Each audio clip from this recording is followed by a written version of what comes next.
Hey, everybody, welcome to another edition of the Music, Money, and Life podcast. This podcast is brought to you by howtolicenseyourmusic.com. If you're a musician and you'd like to learn how to license your music in TV shows, films, video games, and more, check out howtolicenseyourmusic.com. In this episode, I'm actually the one being interviewed about music licensing by Stefan Lacasse from The Paid Musician. I was a guest on the Paid Musician podcast, and I thought I would include this episode on my podcast as well. So let's go to Stefan interviewing me about music licensing.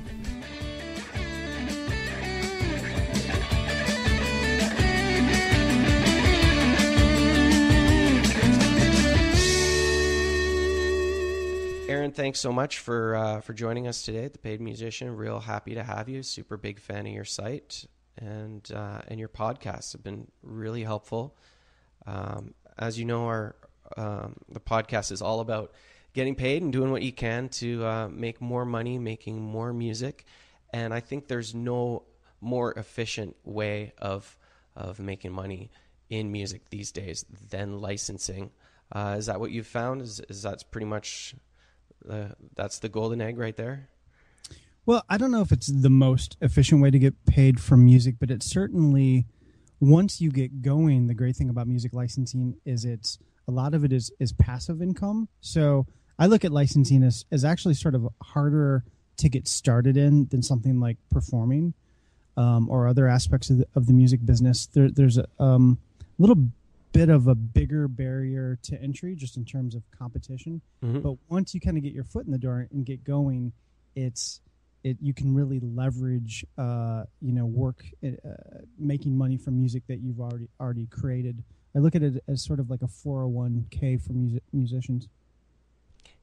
That's a good way of putting it. And actually, I've found from any music licensing kind of residual or royalty income I've gotten, it comes on in Canada it's a T5 statement, which is it's investment income. So your song is like a stock. Yeah. Which I think that's just so cool. Yeah, that makes sense. And yeah, so it's actually charged it's taxed at a lower rate too, which is really super, super encouraging. So yeah, get those stocks are intellectual property stocks are it's a neat way of looking at it for sure. Yeah.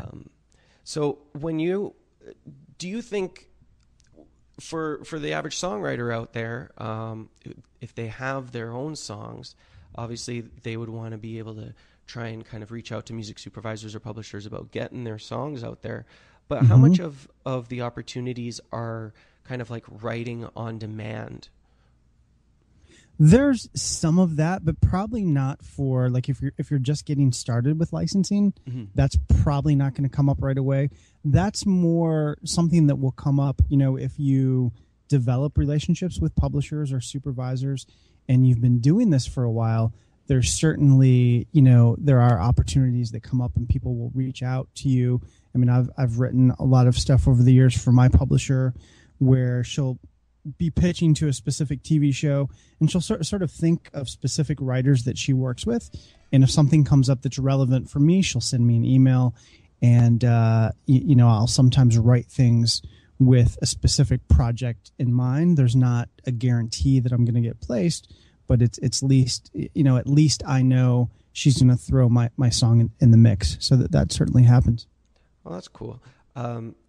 So on your website, howtolicenseyourmusic.com, you offer, I mean, the amount of resources is incredible. I mean, how many years have you been working on how to license your music? I started the website in 2007. Okay. So what is that? Over 6 years now. Really 2008 was like when it first kind of took off and I was doing it full time, but yeah, I think that the very initial website went up in 2007. So any listeners out there who are listening as thepaidmusician.com howtolicenseyourmusic.com, and there's a link on my site, the A to Z of music licensing, which is one of the products that you offer, which I actually just got. And I'm having a good time going through it. Of course, just buying a product isn't going to, and reading a PDF book isn't going to get your songs licensed. Really, it's a discipline, and you kind of emphasize that quite a bit, where every day you need to be putting the work in before you start seeing any results. Yeah. And that's, I guess, just like anything, really. So you have a publisher. Do you think that's a good way to go first, is try and get a publishing deal? I think it's a good way. I mean, I really recommend that writers go both routes, meaning pursue publishing and go directly to supervisors. But the thing with publishers is, if they're good publishers, if they're established publishers, they're going to have relationships that you're probably not going to have. Publishing was really my sort of introduction to the business when I went to Berklee College of Music, and one of my songwriting teachers had a publishing company. And so she would, during our classes, sometimes talk about shows she was working on. And so she kind of turned me on to the whole idea, and I licensed some stuff through her over the years. So I think that publishers sort of get a bad rap. You know, a lot of writers have this, I don't want to say naive, but maybe just an uneducated idea about publishing. But essentially what publishers in the music licensing business do is they just split any money you make 50-50. That's basically how it breaks down. So they get half, you get half. You're paying them for the relationships they have and the connections they have. I think it's a fair trade-off. With that said, you can certainly contact supervisors directly and try to go that route. But it's a full-time endeavor. I really look at publishing as a full-time job, songwriting as a full-time job, production is a full-time job. How many hats do you really want to wear at the end of the day? How much time do you have? I think is what it comes down to. Well, I agree with that. I think leave the experts to do what they're experts at, and if you want to become an expert at something, you got to start doing it every day. Yeah, and you'll get to that point. So with say you have an exclusive publishing deal, and the fear would always be that you've signed this exclusive deal, and then your publisher just kind of ignores you, or there isn't really that relationship happening, and you're worried that they're not pitching your stuff. Yeah. Would it be inappropriate then to start trying to build these relationships with music supervisors and other kind of music services, and then you're still splitting the money with your publisher? Or is it really best to just be left to them, or let your contract expire? Well, it depends on the contract that you've signed. If you sign an exclusive deal, then that means what the name implies, that it's exclusive. So you can't really, at that point, you're giving them the exclusive rights to pitch those tracks. So that's sort of a whole separate conversation that we can certainly talk about. But, there are exclusive publishers, and there's a lot of publishers who will do non-exclusive deals. So I think regardless of who you sign with, you really have to do your homework, do research the companies really thoroughly to see what their track record is, and only sign with people that you feel good about, business-wise. That's definitely a good tip. And then, so for those of us who don't have a publishing deal and are looking to make these licensing deals out there, is there like the top best place to go if we're going to try and 80-20 our efforts? What are the 20% or the top kind of two places that are making these deals happen? Or is it really kind of just a scattered garden of, opportunity? In terms of like specific companies, is that what you mean? Yeah. Do you have some favorite companies that you like to push, or? Well, I'm reluctant to drop like specific company names. I think there's so many variables involved when it comes to licensing. I mean, obviously it depends on what kind of music you write in the first place.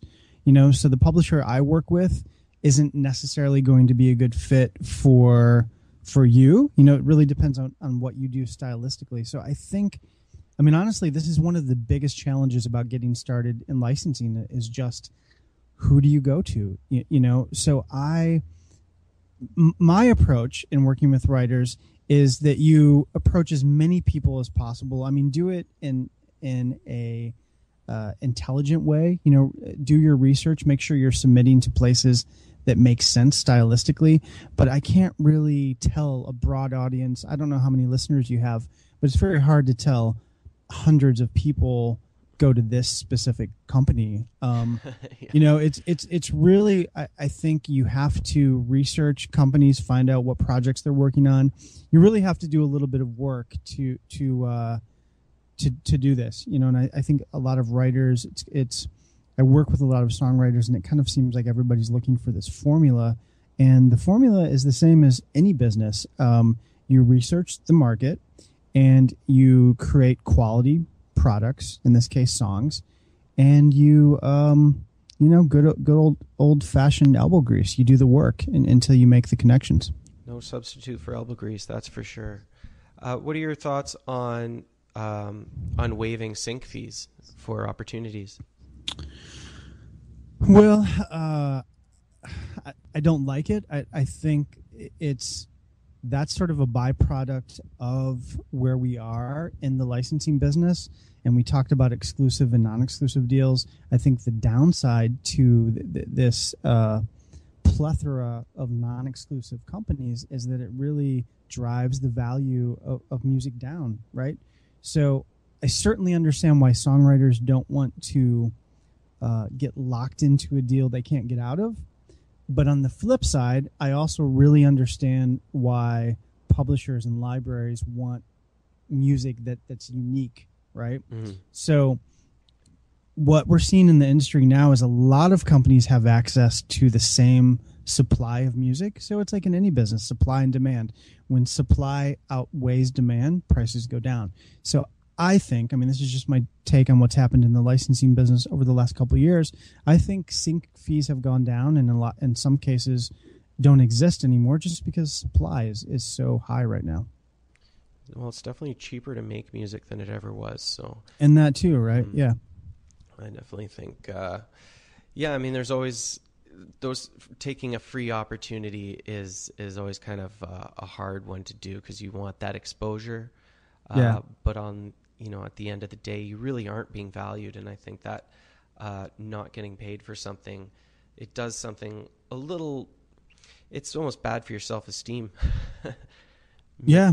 And if you keep doing it over and over. The nice thing about licensing is you still have performance royalties. So in the case of like a TV show, even if there's no sync fee, there's still something on the back end. But yeah, I'm obviously all for musicians making as much as possible. So now there are some services out there. I know that Taxi is kind of it's a bit of a hot topic, and people kind of have a hard time either understanding really what their business is or if they're even trustworthy. I know it's just a paid listing service, and it's one of the oldest ones, so it has some industry respect. But have you ever had any successes with Taxi? Well, I'm really not comfortable addressing specific companies like Taxi for legal reasons. I've actually had some things happen with them that I probably can't even talk about in this podcast. But I'll leave it at this. I think whether it's Taxi or Broadjam or any of these services, I know people that have had success through them, and I know a lot of people who haven't. So, again, I can't personally address a company like Taxi. I think you have to do your own research, talk to people that have used those services, find out if that's the way you want to go. Mm-hmm. I'm always weary of companies that are actually making money up front off of the artists, and it's a great way to make money as a business is off of hopes and dreams of aspiring musicians. But I think the more honest way of going about it is from the more traditional kind of splitting sync fees and even royalties. It's making money off of success rather than kind of hopes.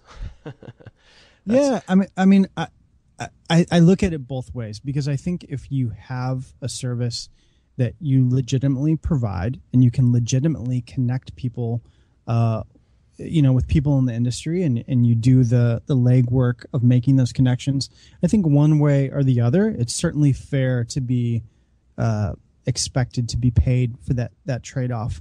I advise, like my general approach is go straight to the source. Why go through one of those companies if you can get directly to the source? So, but again, it's there's this expression that money buys speed, right? So at the end of the day, either you're going to invest your own time into this, or you're going to pay someone else to kind of help you along. So I think, regardless of what model you use, that's usually what ends up happening. And then so when we're talking about licensing our music for film and TV, video games is now obviously a huge part of that. But also, video games they don't go through the same channels necessarily. Have you had much success with relationships with the video game community? No, personally, I haven't done any video game work. I've worked with a few writers who have done some video game stuff, so I know a little bit about it, sort of secondhand. But it's not. I really kind of focus on TV and films, in terms of my website. I touch on video game licensing a little bit, but it's not something I've done personally. Well, we'll have to go out there, do some research, and touch base on it in the future. Yeah, and actually, if anybody out there is listening, it's actually, I would love to do, I do these niche courses on licensing. Like I've done one on stock music specifically. Cool. I've done a couple on music production. I'd love to find someone who does like video game licensing full time or substantial part time, and create a course that covers that topic. But it's not something I know a ton about. Well, you do know quite a bit about how to put some courses together, and I saw in your newsletter that you're actually putting together some new courses. Would you be able to expand on that a little bit?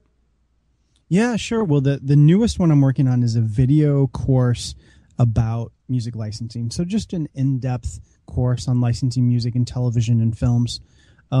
But if people go to my website, the first thing is, if you go to my website, there's a free newsletter. So if you want to just kind of learn a little bit more about me and what I teach, just start with that. I send out tips 2 to 3 times a week.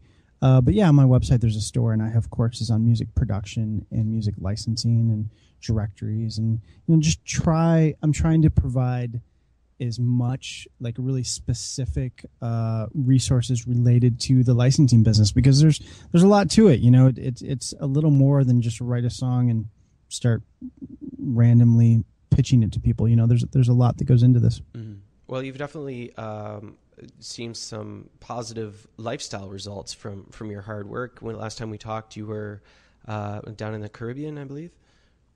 Yeah, well, I actually spent about 6 months in the Dominican Republic last year. So yeah, I play music internationally.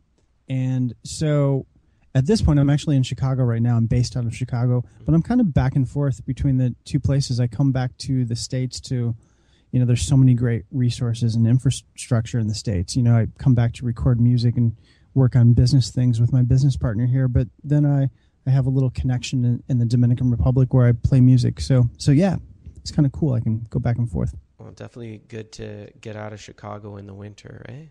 Oh, yeah, you're telling me. I'm sure you know the feeling being up in Toronto. Yeah, I'm looking for my own little getaway, home away from home.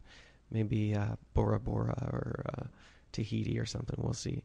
But that's one of the nice things about, like as you say, putting together some passive income.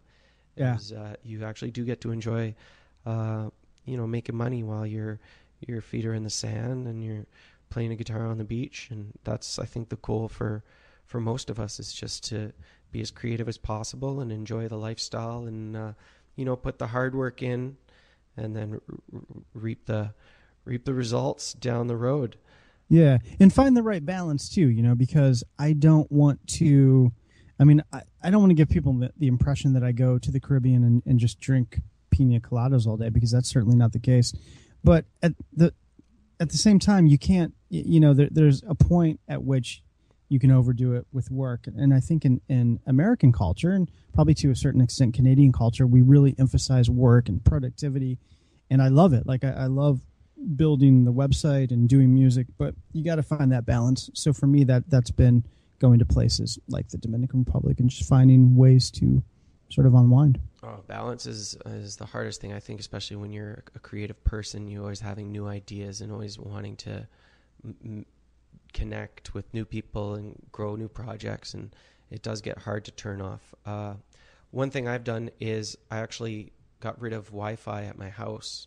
Really? So because I live downtown, there's plenty of places that I can still work, but having my home as kind of this sacred at least internet-free zone, then when I am actually doing work, I don't have the distractions, and I get a lot more reading done. I do a lot more writing, and it keeps me off of the evil Facebook too, which is just the time killer. Yeah, I spend way too much time on the internet. I mean, a lot of it is for work, but yeah, it's nice to disconnect, pick up your guitar, read a book, do those other things after. For sure, that's where the good stuff comes from. So, Aaron, where can our listeners take in some of your music?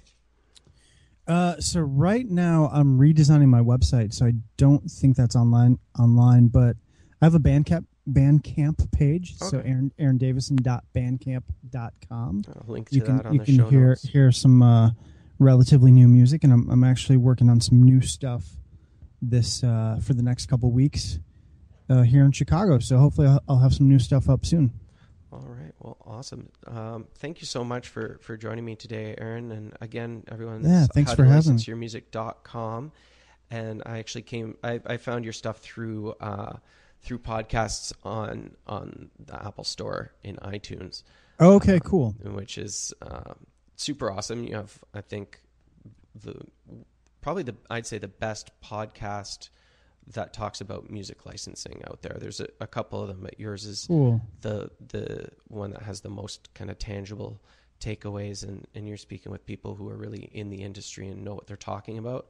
And I think that this day and age, if you're an aspiring professional musician, and these are things that you absolutely have to know, and we're all growing as we learn them together, and as standards change, and having this community where we can come together and talk about these things, without too much outside influence is super positive. So I definitely commend your efforts, and thank you. They definitely are super helpful, and thanks again, Aaron, for joining us today, and I hope you have a great time in Chicago. Awesome. Thanks so much for having me. This was fun. All right. Thank you very much. All right, cool. So I hope you guys enjoyed that episode. I thought what I would do at this point is actually play one of my songs. What I usually do is I play a song from whoever the guest on that particular podcast is. But since in this episode, I'm actually the guest, I thought I would play you guys one of my songs. I don't share a lot of my music via my site and through this podcast because that's really not the point of my website. I'm really trying to teach people how to make money from licensing music, and I usually, showcase whoever the guest is on each podcast. I showcase their music, but from time to time, I thought it would be cool if I play you some of my music. And this is actually just a demo. It's not really finished, but I'm working on a new EP of all acoustic material, really mellow kind of singer-songwriter stuff. And this is one of those songs. This is a song I wrote last year when I was in the Caribbean. I spent a few months playing music in the Dominican Republic, and this is one of the songs that I wrote when I was there. This is a song called Naked and Alone, and I hope you like it.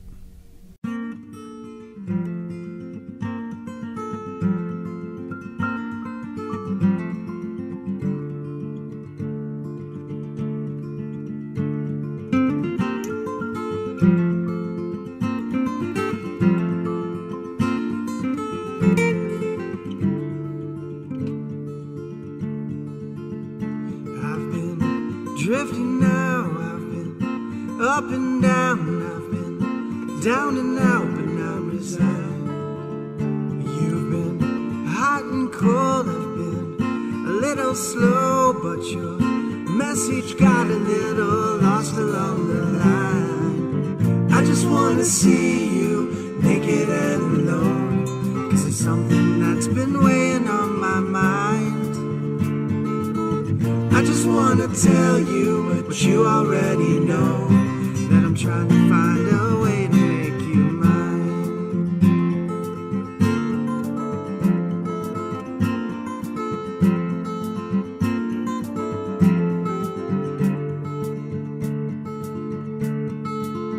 I've been in love before, and I've let it go, and I've paid my dues with my mind. I've traveled high and low, I've had lovers come and lovers go, and I've searched the world for something I can't find. I just wanna see you naked and alone, 'cause it's something that's been weighing on my mind. I just wanna tell you what you already know, that I'm trying to find a way to make you mine. Oh, my sweet Carolina, what compels me to try it? Oh, my sweet Carolina, maybe tonight is the night. Maybe tonight is the night.